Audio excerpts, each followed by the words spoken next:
You know Shaletta makes you laugh, but did you know Shaletta Brundage can also make you think and boost your business? Media personality, activist, and comedian Shaletta Brundage founded Shaletta Makes Me Laugh to celebrate and share the best of Black culture.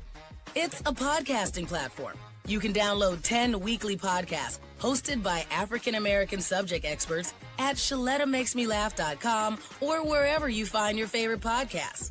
ShalettaMakesMeLaugh.com is also a production house, creating broadcast quality commercial content. And Shaletta and her team of storytellers create powerful promotional campaigns to get businesses the brand awareness they're looking for. Some of Minnesota's top businesses trust Shaletta, and you can too. Get out the word about your events and products and get in front of communities of color with ShalettaMakesMeLaugh.com. She's got the power to help your business. Want your boss to put some real action behind the rhetoric when they talk about making your workplace more inclusive? Find out how to hold their feet to the fire and demand diversity on the Diversity Dude podcast. Hello there, and welcome to the Diversity Dude podcast, recognized as one of the top 100 diversity and inclusion podcasts in the U.S. I'm your host, Lambert Fisher, marriage and family therapist, award-winning author, and national speaker on the topic of multicultural awareness and diversity. And whether it be through my one-on-one relationship building efforts as a therapist or my informing and empowering efforts as an author and speaker, know that my personal mission is to do my part to improve the world one strengthened relationship at a time. Now, today I'd like to share a few thoughts about the misunderstood caution surrounding the death of Nolan Wells. So if you haven't heard by now, Nolan Wells, an 18-year-old teenager, went missing after going out on a boat with 3 friends on July 4th. His body was later found on July 6th on an undeveloped island in Mississippi that can only be reached by private boat.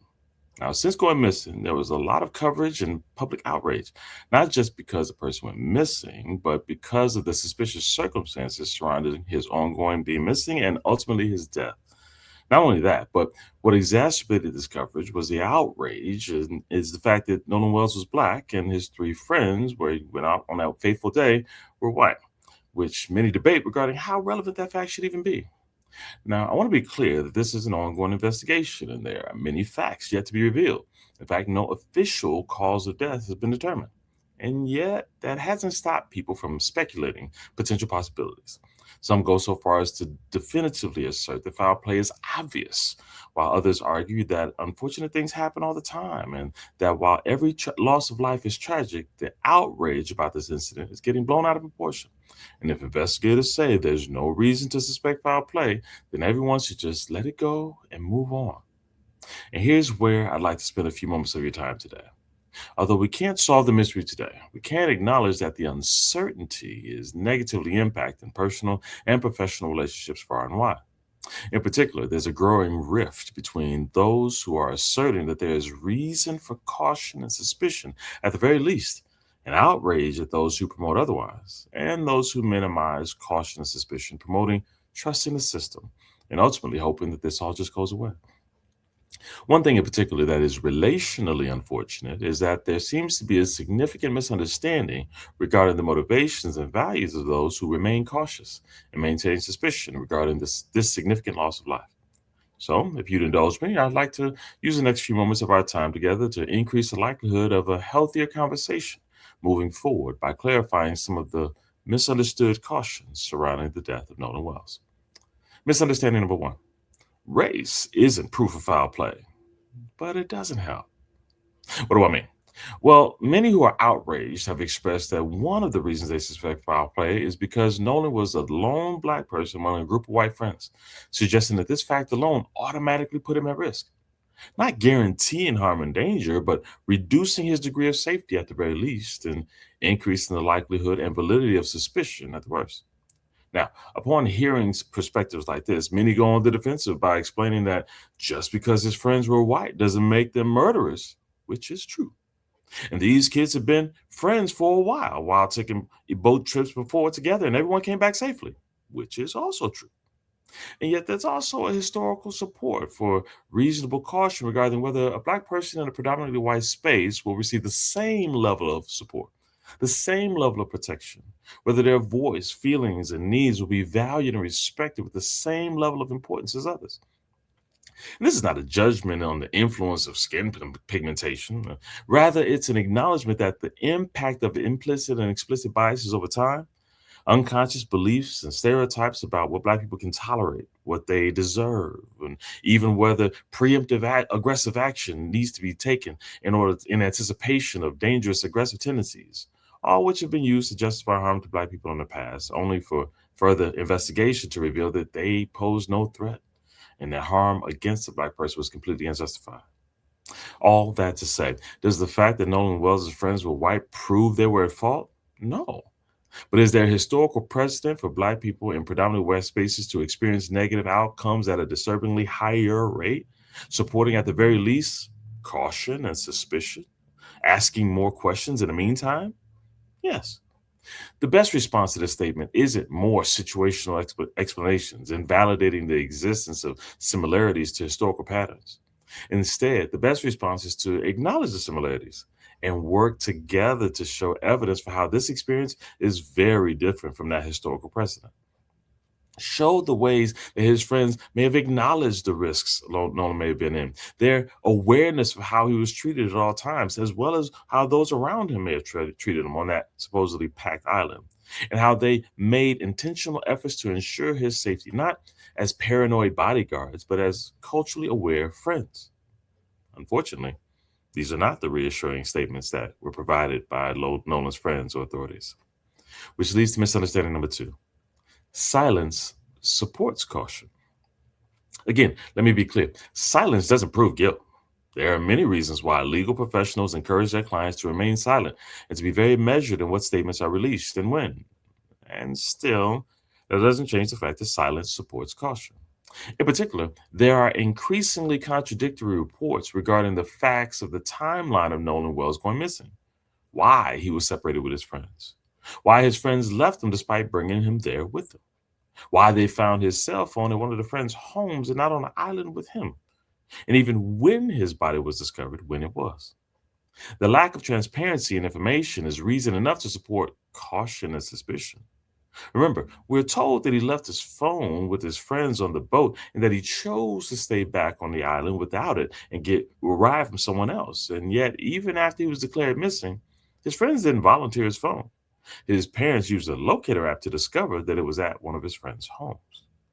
You're free to speculate regarding why, but what is clear is that there seems to be more lawyer-filled explanations, inconsistent stories, direct withholdings of evidence that could be used to provide more details than there is evidence of his family and friends going that extra effort to show their value for Nolan. His friends joining the search for truth and saying, we can't bring him back, but we can actively do everything within our power, including full transparency, to find out what happened to our friend. Instead, what's being offered are excuses, withdrawal, and even gaslighting, which leads to misunderstanding number 3. Telling people to just get over it isn't helping them move on from a loss. It's gaslighting them away from looking hard at legitimate reason for caution. As a marriage and family therapist, I can't count how many times I've seen spouses express concerns about suspicious behavior in their partner. And instead of reassuring explanations that show what seems to be suspicious has a very legitimate explanation, they're instead told to stop reading into things, that their suspicion is indicative of them seeing suspicious reason because they're looking for suspicious reason, to just let it go, to just trust them, only to later discover that their suspicion was indeed justified, and that the initial responses were efforts to distract their spouse from their infidelity and hopefully discourage them from looking too hard to discover the truth. This is what I hear when I hear so many people arguing that unless there's proof that there's foul play, then they should just let it go. Not assume the worst. Just accept the stories being told and essentially just trust the system. Unfortunately, in many situations similar to this in the past, it is only the insistence of the family and the public and the need to save face that encourages the system to do their due diligence, to do a full investigation, for there even to be a chance to discover the truth. Is it guaranteed that a full investigation will uncover foul play? No. Just like suspicion doesn't prove that a spouse was indeed unfaithful. But if there is foul play, History has shown that it is unlikely to be discovered by sitting back and trusting a system that does not have the best history of prioritizing the lives of racial ethnic minorities. Again, I look forward to the day when racial, ethnic, cultural identity does not have to be a factor worth considering. And I'm not declaring whether or not it is a determining factor in what happened to Nolan Wells. However, similar to the unfaithful spouse trying to rebuild trust after infidelity, the best way to help reduce the likelihood of repeated pattern of suspicion moving forward is not to gaslight, distract, or discourage reasonable caution, suspicion, and reasonable inquiries. Instead, the best way to begin rebuilding trust is full transparency, an ongoing pattern of transparency, an active distancing oneself of the words and behaviors that generated more suspicion, not out of an admission of fault, but out of a genuine consideration for legitimate caution, based on past experiences, and a desire to offer reassurance that they are not the threat that they are feared to be. With all that in mind, my hope for you is that you would avoid the temptation to assert that one side is clearly right and the other side is clearly wrong in this ongoing investigation. Similarly, though, my hope is that you would also be able to see the legitimate motivation for many to be cautious and suspicious, in part due to the many inconsistencies in information that has been offered and the lack of transparency when more information is sought in hopes of trying to solve this mystery, as well as the historical precedent for lack of sufficient protection in prioritizing the Black bodies, not prioritizing over others, but right alongside of, with equal value, equal protection, and equal outrage. Just think, if it were a white person who went missing after going out with 3 Black friends in a remote location, that person's cell phone came back, but they didn't. And no one had a good answer for what happened. And the main message that was sent was simply to let it go. Unfortunate things happen. Whether it should be different or not, it's fair to consider whether many who feel that the death of Nolan Wells was getting blown out of proportion might argue differently. Interestingly, I wonder whether some would in fact be just as comfortable saying, don't worry, just trust the system. Not because they're bad people, but because they have historical reason to believe that the system will provide the prioritized reassurance they desire. Let's work on getting that kind of reassurance for everyone, not with more words, but with more equitable outcomes, motivation, and interactions, one positive experience at a time. And with that, I'll say thanks again for listening to today's Diversity Do podcast. If you found it positive and insightful, then be sure to like and subscribe so I'll know which topics you'd like me to share more on in the future, and share with a friend so that they can be encouraged as well. To find out how you can cultivate a culturally safe work environment for you and your team, visit lambertsfisher.com/playbook for a free guide. You can also learn more in my award-winning book, Diversity in Clinical Practice, which offers unique ways to positively address the often divisive topic of diversity, equipping helping professionals like you in your efforts to meet the greatest variety of cultural needs possible for those whom you serve. And if you haven't heard it yet, I invite you to visit TED.com and check out my talk called What to Do When You Offend Someone, where I offer a positive and practical perspective on how to navigate unintentional offenses in daily life. To date, it's been viewed over 500,000 times. Check it out for yourself, and if you find it encouraging, share it with a friend so that they can be encouraged as well. And as usual, I look forward to addressing as many topics as possible in future podcasts to help you improve as many relationships as possible at work, at home, and in your community. And as always, remember this: you don't need to know everything about everyone in order to have a positive impact on someone. Thank you all for tuning in, and have a great day. Tune in each week and find out how to demand and implement diversity at your job. To hear more, check out previous Diversity Dude shows on ShalettaMakesMeLaugh.com. Welcome to Old National Bank. I understand you're all about protection. Well, we protect you in all kinds of ways, with advanced fraud monitoring and secure digital banking to protect you today, and with dedicated personal bankers to protect your tomorrow. I'm impressed. Protection for today and tomorrow. Could I just... Oh, go for it. Old National Bank. Just another reason to get old. Where'd you get this? It came with my couch.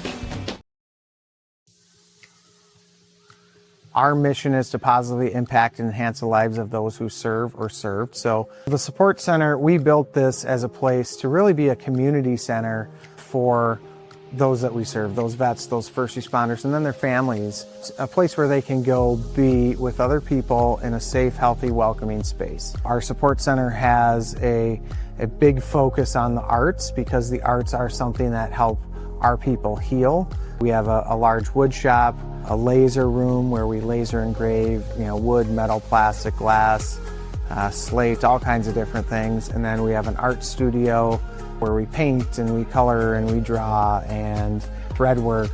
And we have a 3D printer in there. Then we also have a gym. We also have access in our space to immediate access to therapists and support that way. So, when people are having a tough day, or they just say, today is the day I need to talk to somebody. At a normal place, it's really hard for you to just walk in and get that support. Whereas here, we have that.